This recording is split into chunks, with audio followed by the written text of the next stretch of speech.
Sisters and brothers of America,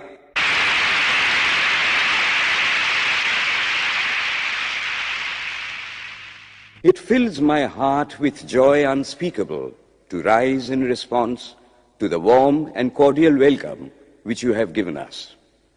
I thank you in the name of the most ancient order of monks in the world. I thank you in the name of the mother of religions. And I thank you in the name of the millions and millions of Hindu people of all classes and sects. My thanks also to some of the speakers on this platform who, referring to the delegates from the Orient, have told you that these men from far-off nations may well claim the honor of bearing to different lands the idea of toleration. I am proud to belong to a religion which has taught the world both tolerance and universal acceptance. We believe not only in universal toleration, but we accept all religions as true. I am proud to belong to a nation which has sheltered the persecuted and the refugees of all religions and all nations of the earth. I am proud to tell you that we have gathered in our bosom the purest remnant of the Israelites who came to southern India and took refuge with us in the very year in which their holy temple was shattered to pieces by Roman tyranny. I am proud to belong to the religion which has sheltered and is still fostering the remnant of the grand Zoroastrian nation. I will quote to you, brethren, a few lines from a hymn which I remember to have repeated from my earliest boyhood, which is every day repeated by millions of human beings. As the different streams, having their sources in different places, all mingle their water in the sea, so, O Lord, the different paths which men take through different tendencies, various though they appear, crooked or straight, all lead to Thee. The present convention, which is one of the most august assemblies ever held, is in itself a vindication, a declaration to the world of the wonderful doctrine preached in the Gita. Whosoever comes to me, through whatsoever form, I reach him. All men are struggling through paths which in the end lead to me. Sectarianism, bigotry, and its horrible descendant, fanaticism, have long possessed this beautiful earth. They have filled the earth with violence, drenched it often and often with human blood, destroyed civilization, and sent whole nations to despair. Had it not been for these horrible demons, human society would be far more advanced than it is now. But their time is come, and I fervently hope that the bell that tolled this morning in honor of this convention may be the death knell of all fanaticism, of all persecutions with the sword or with the pen, and of all uncharitable feelings between persons wending their way to the same goal.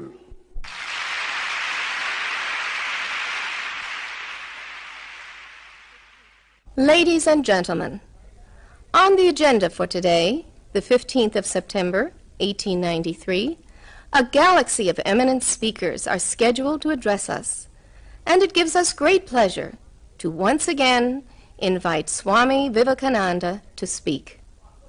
His subject for today, Why We Disagree. I will tell you a little story.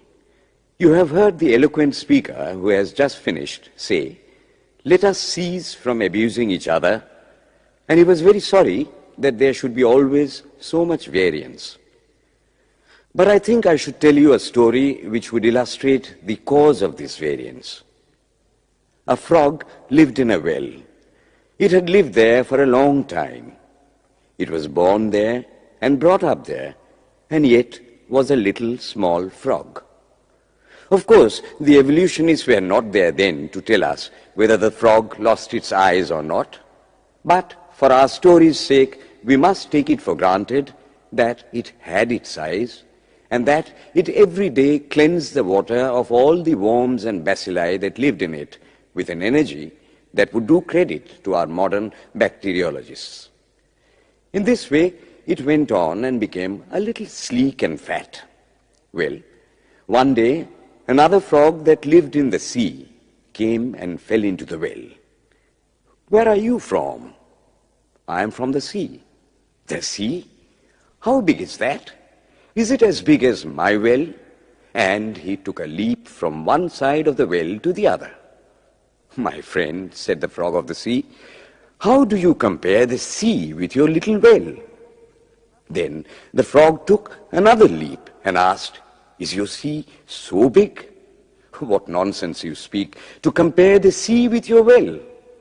"Well then," said the frog of the well, "nothing can be bigger than my well. There can be nothing bigger than this. This fellow is a liar, so turn him out."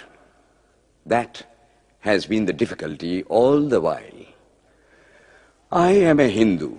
I am sitting in my own little well and thinking that the whole world is my little well. The Christian sits in his little well and thinks the whole world is his well. The Mohammedan sits in his little well and thinks that is the whole world. I have to thank you of America for the great attempt you are making to break down the barriers of this little world of ours, and hope that in the future the Lord will help you to accomplish your purpose.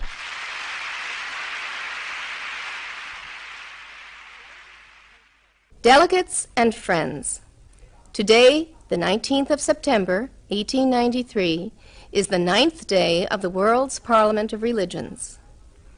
We have had the privilege of listening to many distinguished speakers from the world over address us on a variety of subjects. The time is at hand to now listen to the great monk from India, Swami Vivekananda, read his paper on Hinduism. Ladies and gentlemen, Swami Vivekananda. From the high spiritual flights of the Vedanta philosophy, of which the latest discoveries of science seem like echoes, to the low ideas of idolatry with its multifarious mythology, the agnosticism of the Buddhists and the atheism of the Jains, each and all have a place in the Hindu's religion. Where then, the question arises, where is the common center to which all these widely diverging radii converge? Where is the common basis upon which all these seemingly hopeless contradictions rest? And this is the question I shall attempt to answer. The Hindus have received their religion through revelation, the Vedas. They hold that the Vedas are without beginning and without end. It may sound ludicrous to this audience how a book can be without beginning or end. But by the Vedas, no books are meant. They mean the accumulated treasury of spiritual laws discovered by different persons in different times. Just as the law of gravitation existed before its discovery and would exist if all humanity forgot it, so is it with the laws that govern the spiritual world. The moral, ethical, and spiritual relations between soul and between individual spirits and the Father of all spirits were there before their discovery and would remain even if we forgot them. The discoverers of these laws are called rishis, and we honor them as perfected beings. I'm glad to tell this audience that some of the very greatest of them were women. Here it may be said that these laws, as laws, may be without end, but they must have had a beginning. The Vedas teach us that creation is without beginning or end. Science is said to have proved that the sum total of cosmic energy is always the same. Then, if there was a time when nothing existed, where was all this manifested energy? Some say it was in a potential form in God. In that case, God is sometimes potential and sometimes kinetic, which would make him mutable. Everything mutable is a compound, and everything compound must undergo that change which is called destruction. So, God would die, which is absurd. Therefore, there never was a time when there was no creation. If I may be allowed to use a simile, creation and creator are two lines without beginning and without end, running parallel to each other. God is the ever-active providence by whose power systems after systems are being evolved out of chaos, made to run for a time and again destroyed. This is what the Brahmin boy repeats every day. The sun and the moon the Lord created like the suns and moons of previous cycles. And this agrees with modern science. Here I stand, and if I shut my eyes and try to conceive my existence, what is the idea before me? The idea of a body. Am I then nothing but a combination of material substances? The Vedas declare, no. I am a spirit living in a body. I am not the body. The body will die, but I shall not die. Here am I in this body. It will fall, but I shall go on living. I had also a past. The soul was not created, for creation means a combination, which means a certain future dissolution. If then the soul was created, it must die. Some are born happy, enjoy perfect health with beautiful body, mental vigor, and all wants supplied.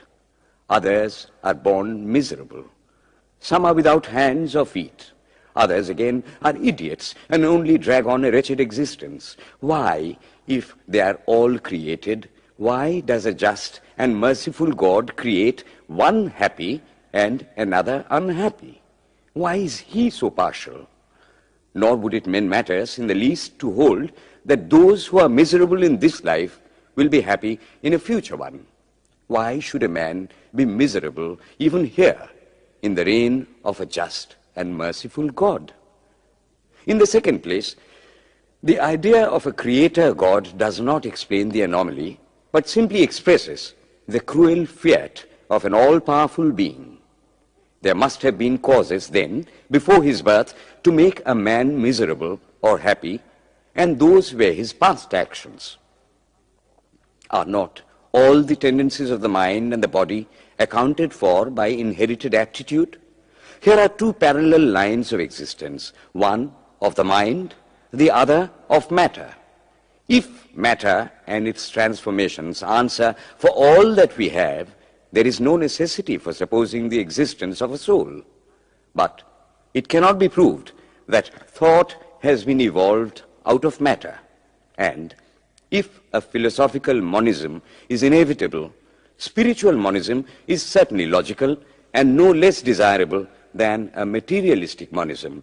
But neither of these is necessary here. We cannot deny that bodies acquire certain tendencies from heredity, but those tendencies only mean the physical configuration through which a peculiar mind alone can act in a peculiar way. There are other tendencies peculiar to a soul caused by his past actions, and a soul with a certain tendency would, by the laws of affinity, take birth in a body which is the fittest instrument for the display of that tendency. This is in accord with science, for science wants to explain everything by habit, and habit is got through repetitions. So, repetitions are necessary to explain the natural habits of a newborn soul, and since they were not obtained in this present life, they must have come down from past lives. There is another suggestion. Taking all these for granted, how is it that I do not remember anything of my past life? This can be easily explained. I am now speaking in English. It is not my mother tongue. In fact, no words of my mother tongue are now present in my consciousness. But let me try to bring them up. And they rush in. That shows that consciousness is only the surface of the mental ocean, and within its depths are stored up all our experiences. Try and struggle. They would come up, and you would be conscious even of your past life. This is direct and demonstrative evidence. Verification is the perfect proof of a theory, and here is the challenge thrown to the world by the rishis.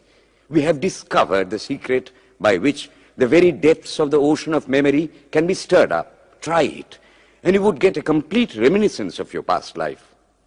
So then, the Hindu believes that he is a spirit. Him the sword cannot pierce, him the fire cannot burn, him the water cannot melt, him the air cannot dry.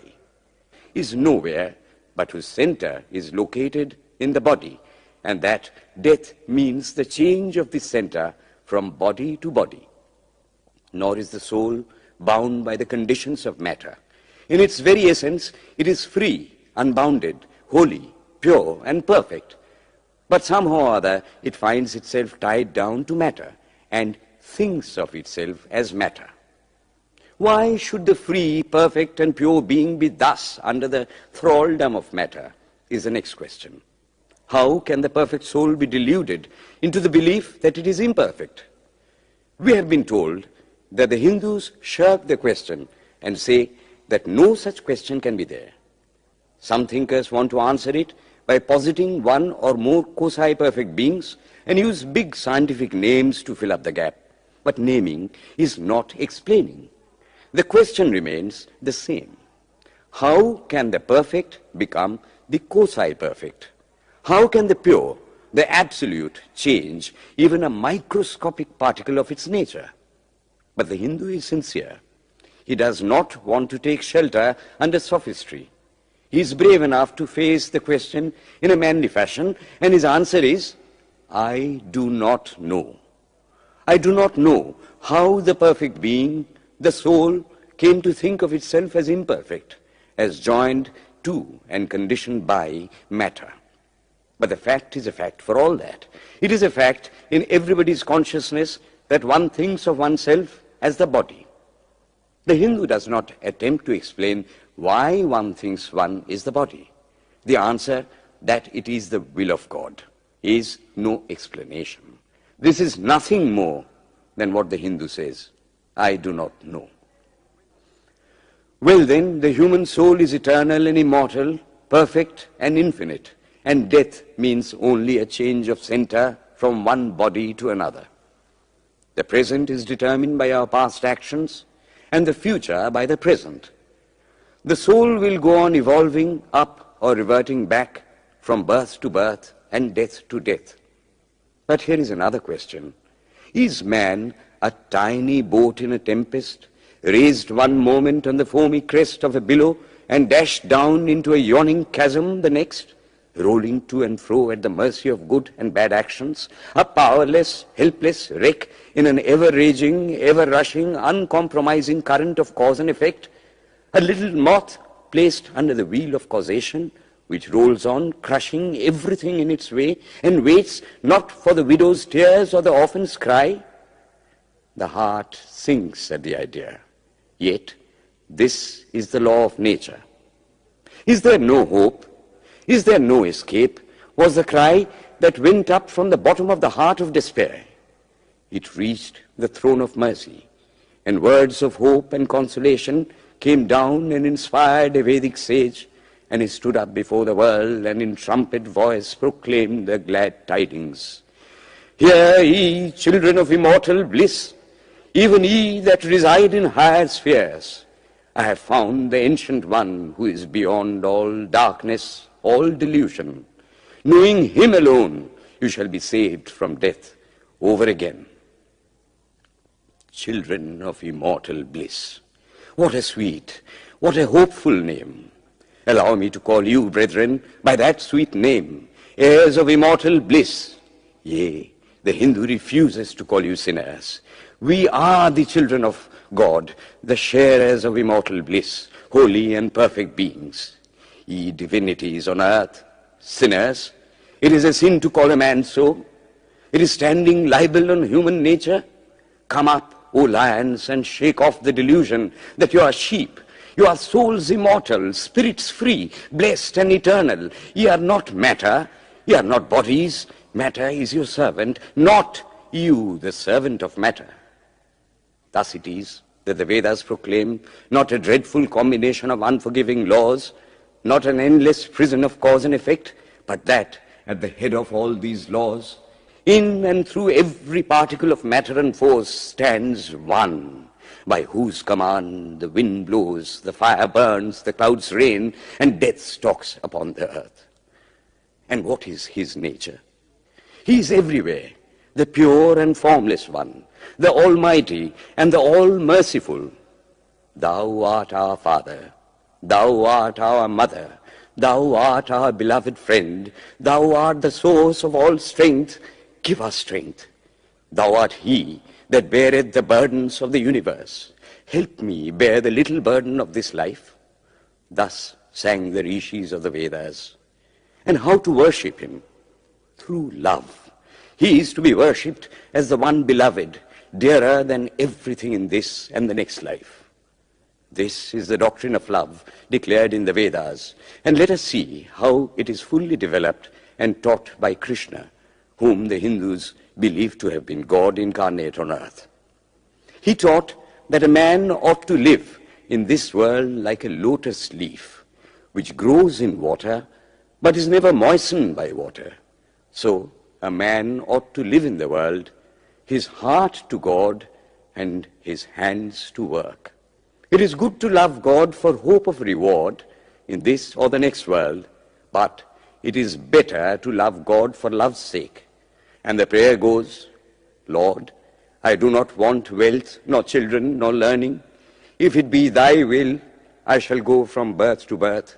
But grant me this, that I may love thee without the hope of reward. Love unselfishly for love's sake.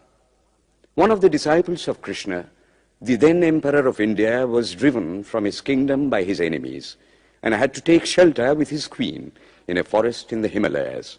And there, one day, the queen asked him how it was that he, the most virtuous of men, should suffer so much misery. Yudhishthira answered, Behold, my queen, the Himalayas. How grand and beautiful they are. I love them. They do not give me anything, but my nature is to love the grand, the beautiful. Therefore, I love them. Similarly, I love the Lord. He is the source of all beauty, of all sublimity. He is the only object to be loved. My nature is to love him, and therefore I love. I do not pray for anything. I do not ask for anything. Let him place me wherever he likes. I must love him for love's sake. I cannot trade in love. The Vedas teach that the soul is divine, only held in the bondage of matter. Perfection will be reached when this bond will burst, and the word they use for it is, therefore, mukti, freedom. Freedom from the bonds of imperfection, freedom from death and misery. And this bondage can only fall off through the mercy of God, and this mercy comes on the pure. So, purity is the condition of his mercy. How does that mercy act? He reveals himself to the pure heart. The pure and the stainless see God, yea, even in this life. Then and then only all the crookedness of the heart is made straight. Then all doubt ceases. He is no more the freak of a terrible law of causation. This is the very center, the very vital conception of Hinduism.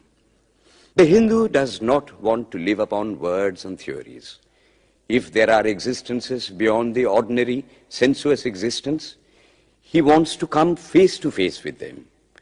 If there is a soul in him which is not matter, if there is an all-merciful universal soul, he will go to him direct. He must see him, and that alone can destroy all doubts. So, the best proof a Hindu sage gives about the soul, about God, is, I have seen the soul, I have seen God. And that is the only condition of perfection. The Hindu religion does not consist in struggles and attempts to believe a certain doctrine or dogma, but in realizing, not in believing, but in being and becoming. Thus, the whole object of their system is by constant struggle to become perfect, to become divine, to reach God and see God. And this reaching God, seeing God, becoming perfect, even as the Father in heaven is perfect, constitutes the religion of the Hindus. And what becomes of a man when he attains perfection? He lives a life of bliss infinite. He enjoys infinite and perfect bliss, having obtained the only thing in which man ought to have pleasure, namely God, and enjoys the bliss with God. So far, all the Hindus are agreed. This is the common religion of all the sects of India. But then, perfection is absolute, and the absolute cannot be two or three. It cannot have any qualities. It cannot be an individual. And so, when a soul becomes perfect and absolute, it must become one with Brahma, and it would only realize the Lord as the perfection, the reality of its own nature and existence, the existence absolute, knowledge absolute, and bliss absolute. We have often and often read this called the losing of individuality and becoming a stock or a stone. He jests at scars that never felt a wound. I tell you, it is nothing of the kind. If it is happiness to enjoy the consciousness of this small body, it must be greater happiness to enjoy the consciousness of two bodies, the measure of happiness increasing with the consciousness of an increasing number of bodies, the aim, the ultimate of happiness being reached when it would become a universal consciousness. Therefore, to gain this infinite universal individuality, this miserable little prison individuality must go. Then alone can death cease when I am one with life. Then alone can misery cease when I am one with happiness itself. Then alone can all error cease when I am one with knowledge itself. And this is the necessary scientific conclusion. Science has proved to me that physical individuality is a delusion, that really my body is one little continuously changing body in an unbroken ocean of matter, and Advaita, or unity, is the necessary conclusion with my other counterpart, soul. Science is nothing but the finding of unity.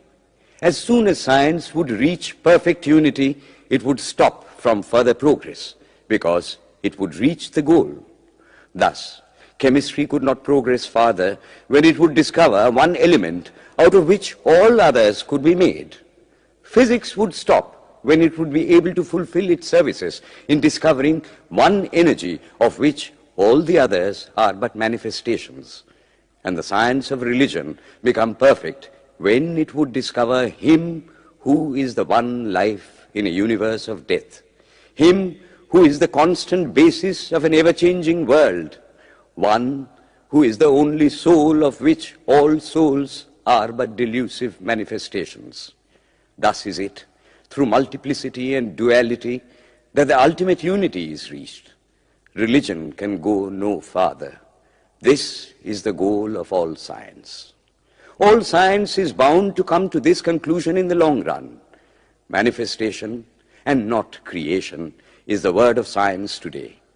And the Hindu is only glad that what he has been cherishing in his bosom for ages is going to be taught in more forcible language and with further light from the latest conclusions of science. Descend we now from the aspirations of philosophy to the religion of the ignorant. At the very outset, I may tell you that there is no polytheism in India.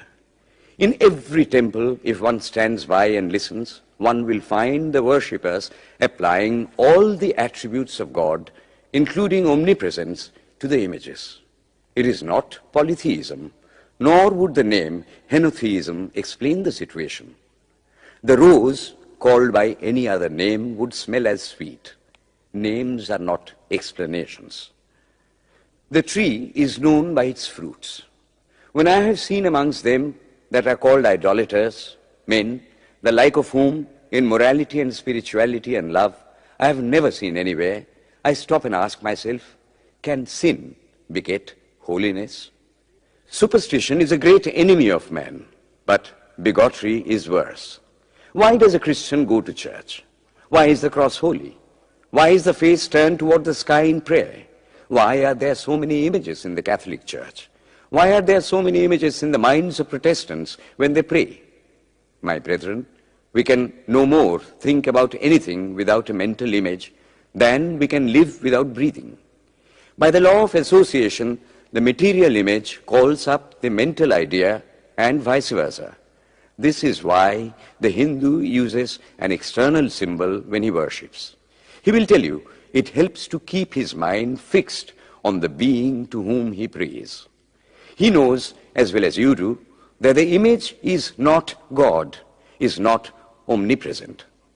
After all, how much does omnipresence mean to almost the whole world?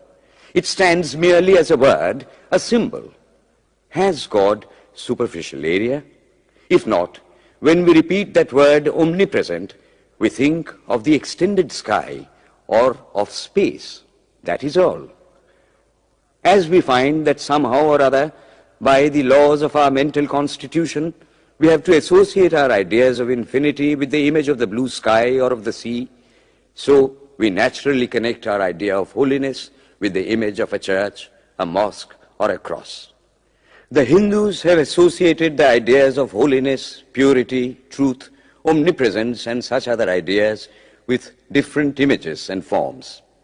But with this difference, that while some people devote their whole lives to their idol of a church and never rise higher, because with them religion means an intellectual assent to certain doctrines and doing good to their fellows, the whole religion of the Hindu is centered in realization. Man is to become divine by realizing the divine. Idols or temples or churches or books are only the supports, the helps of his spiritual childhood, but on and on he must progress. He must not stop anywhere. External worship, material worship, say the scriptures, is the lowest stage. Struggling to rise high, mental prayer is the next stage.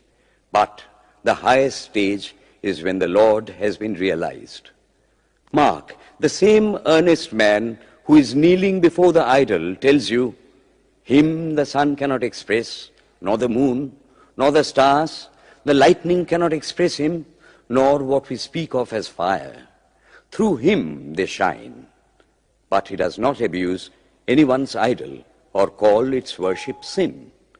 He recognizes in it a necessary stage of life. The child is father of the man. Would it be right for an old man to say that childhood is a sin or youth is a sin? If a man can realize his divine nature with the help of an image, would it be right to call that a sin? Nor, even when he has passed that stage, should he call it an error. To the Hindu, man is not traveling from error to truth, but from truth to truth, from lower to higher truth. To him, all the religions, from the lowest fetishism to the highest absolutism, mean so many attempts of the human soul to grasp and realize the infinite, each determined by the conditions of its birth and association, and each of these marks a stage of progress. And every soul is a young eagle soaring higher and higher, gathering more and more strength till it reaches the glorious sun. Unity in variety is the plan of nature, and the Hindu has recognized it. Every other religion lays down certain fixed dogmas and tries to force society to adopt them. It places before society only one coat which must fit Jack and John and Henry all alike. If it does not fit John or Henry, he must go without a coat to cover his body. The Hindus have discovered that the absolute can only be realized or thought of or stated through the relative, and the images, crosses and crescents are simply so many symbols, so many pegs to hang spiritual ideas on. It is not that this help is necessary for everyone, but those that do not need it have no right to say that it is wrong, nor is it compulsory in Hinduism. One thing I must tell you, idolatry in India does not mean anything horrible. It is not the mother of harlots. On the other hand, it is the attempt of undeveloped minds to grasp high spiritual truths. The Hindus have their faults, they sometimes have their exceptions, but mark this, they are always for punishing their own bodies and never for cutting the throats of their neighbors. If the Hindu fanatic burns himself on the pyre, he never lights the fire of inquisition. And even this cannot be laid at the door of his religion any more than the burning of witches can be laid at the door of Christianity. To the Hindu, then, the whole world of religions is only a traveling, a coming up of different men and women through various conditions and circumstances to the same goal. Every religion is only evolving a God out of the material man, and the same God is the inspirer of all of them. Why, then, are there so many contradictions? They are only apparent, says the Hindu. The contradictions come from the same truth, adapting itself to the varying circumstances of different natures. It is the same light coming through glasses of different colors, and these little variations are necessary for purposes of adaptation. But in the heart of everything, the same truth reigns. The Lord has declared to the Hindu in his incarnation as Krishna, I am in every religion as a thread through a string of pearls. Wherever thou seest extraordinary holiness and extraordinary power raising and purifying humanity, know thou that I am there. And what has been the result? I challenge the world to find throughout the whole system of Sanskrit philosophy any such expression as that the Hindu alone will be saved and not others. Says Vyasa, we find perfect men even beyond the pale of our caste and creed. One thing more, how then can the Hindu, whose whole fabric of thought centers in God, believe in Buddhism, which is agnostic, or in Jainism, which is atheistic? The Buddhists or the Jains do not depend upon God, but the whole force of their religion is directed to the great central truth in every religion, to evolve a God out of man. They have not seen the Father, but they have seen the Son. And he that hath seen the Son hath seen the Father also. This, brethren, is a short sketch of the religious ideas of the Hindus. The Hindu may have failed to carry out all his plans, but if there is ever to be a universal religion, it must be one which will have no location in place or time, which will be infinite like the God it will preach, and whose sun will shine upon the followers of Krishna and of Christ, on saints and sinners alike, which will not be Brahminic or Buddhistic, Christian or Mohammedan, but the sum total of all these, and still have infinite space for development, which in its Catholicity will embrace in infinite arms and find a place for every human being from the lowest groveling savage, not far removed from the brute, to the highest man towering by the virtues of his head and heart almost above humanity, making society stand in awe of him and doubt his human nature. It will be a religion which will have no place for persecution or intolerance in its polity, which will recognize divinity in every man and woman, and whose whole scope, whose whole force will be centered in aiding humanity to realize its own true divine nature. May he, who is the Brahma of the Hindus, the Ahura Mazda of the Zoroastrians, the Buddha of the Buddhists, the Jehovah of the Jews, the Father in heaven of the Christians, give strength to you to carry out your noble idea. The star arose in the east. It traveled steadily towards the west, sometimes dimmed and sometimes effulgent, till it made a circuit of the world. And now it is again rising on the very horizon of the east, the borders of the sun-bow, 1,000-fold more effulgent than it ever was before.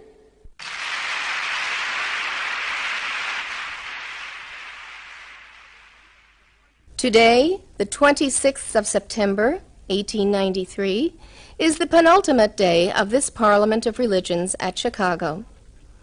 We have listened to engrossing discourses on the religions and theologies of the participating countries in these past 2 weeks. In continuing this series, Swami Vivekananda will now speak on Buddhism, the fulfillment of Hinduism. The religion of the Hindus is divided into two parts, the ceremonial and the spiritual. The spiritual portion is specially studied by the monks. In that, there is no caste. A man from the highest caste and a man from the lowest may become a monk in India, and the two castes become equal. In religion, there is no caste. Caste is simply a social institution. When Buddha was teaching, Sanskrit was no more the spoken language in India. It was then only in the books of the learned. Some of Buddha's Brahmin disciples wanted to translate his teachings into Sanskrit, but he distinctly told them, "I am for the poor, for the people. Let me speak in the tongue of the people."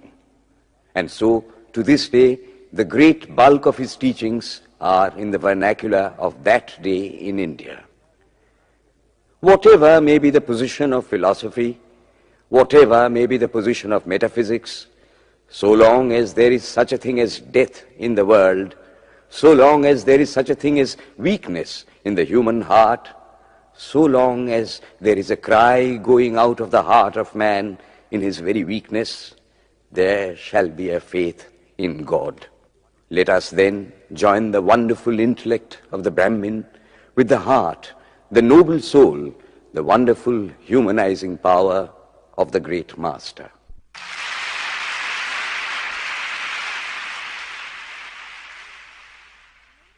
Ladies and gentlemen, in a short while from now, the World's Parliament of Religions at Chicago will come to a close. And this day, the 27th of September, 1893, will go down in history as a landmark for more reasons than one. It is in the fitness of things that we now call upon Swami Vivekananda from India to address this final session. The world's Parliament of Religions has become an accomplished fact, and the merciful Father has helped those who labored to bring it into existence and crown with success their most unselfish labor.